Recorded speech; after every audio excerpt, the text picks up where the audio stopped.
समाजातील प्रत्येक घटना थेट आपल्यापर्यंत पोहोचवणारे आपलं हक्काचं न्यूज चॅनल क्रांती सूर्य न्यूज। संपादक शशिकांत राजवंत।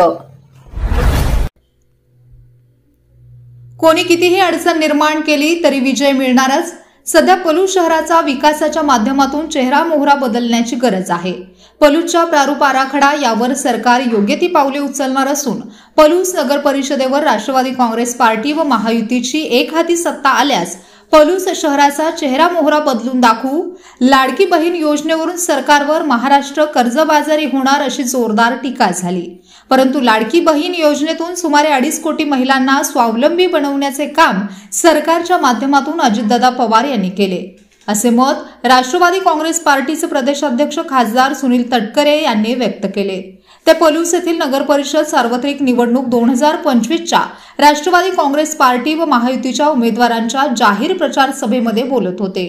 तटकरे यांनी राष्ट्रवादी काँग्रेस पार्टी व महायुतीच्या उमेदवारांचा परिचय करून देताना नगर परिषद निवडणुकीसाठी रिंगणात असणारे आमचे सर्व उमेदवार हे उच्च शिक्षित असून ते पलूसचा कायापालट करतील। पलूसच्या विकासासाठी लागणारा जास्तीत जास्त निधी उपमुख्यमंत्री अजितदादा पवार यांच्या माध्यमातून सरकारकडून पुरवण्यात येईल असे आश्वासनही सुनील तटकरे यांनी दिले।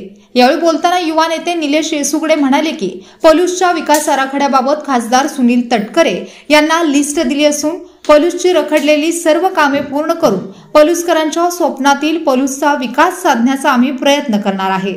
तत्पूर्वी तुतारी व हलगीच्या निनादात खासदार सुनील तटकरे यांचे पलूस नगरीमध्ये जंगी स्वागत करण्यात आले। यावेळी निलेश येसुगडे, नगराध्यक्ष पदाच्या उमेदवार ज्योत्स्ना विठ्ठलराव येसुगडे, राष्ट्रवादी काँग्रेस पार्टीचे जिल्हाध्यक्ष निशिकांतदादा पाटील, उपाध्यक्ष हनुमंत कदम, जिल्हा निरीक्षक लतीफ तांबोळी, पलूस तालुका अध्यक्ष सारंग माने यांच्या हस्ते धोंडीराज महाराजांची प्रतिमा, घोंगडे व पुष्पगुच्छ देऊन खासदार सुनील तटकरे यांचे स्वागत करण्यात आले। यावेळी युवा नेते मंगेश येसुगडे, स्वाभिमानी शेतकरी संघटनेचे जिल्हाध्यक्ष पोपट अण्णा मोरे, शिवसेना शिंदे गटाचे प्रशांत लेंगरे, प्रदीप कदम, दिगंबर पाटील, सोहेल घोरपडे, विजय पाटील, संदीप ठोंबरे, आमिर पठाण, अरुण ब्रह्मे यांची प्रमुख उपस्थिती होती। यावेळी बोलताना अनेक वक्त्यांनी पलूसच्या विकासावरून काँग्रेसवर घणाघाती टीका केली। या प्रचार सभेसाठी मोठ्या संख्येने नागरिक उपस्थित होते। यामध्ये महिलांचीही संख्या उल्लेखनीय होती। इतरही काही बाबी आहेत की ज्या मला आमच्या विधानसभा अध्यक्षांनी नमूद केलेल्या आहेत। निवडणुका संपल्याच्या नंतर मला विश्वास आहे की या ठिकाणी आमच्याच विचाराची नगरपालिका त्या ठिकाणी येईल, आमच्या भगिनीला नगराध्यक्ष म्हणून काम करण्याची संधी मिळेल। अशा वेळेला अजितदादांच्या मार्फत राज्य सरकारच्या विविध योजना या सगळ्या परिसरामध्ये कशामध्ये राबवता येईल याचा प्रयत्न होईलच।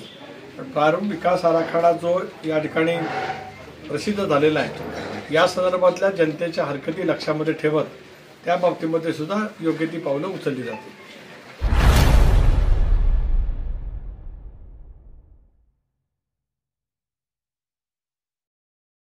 क्रांती सूर्य न्यूज। संपादक शशिकांत राजवंत।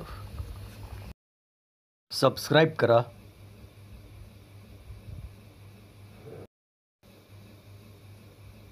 बेल आयकॉनला क्लिक करा आणि लाईक करायला विसरू नका।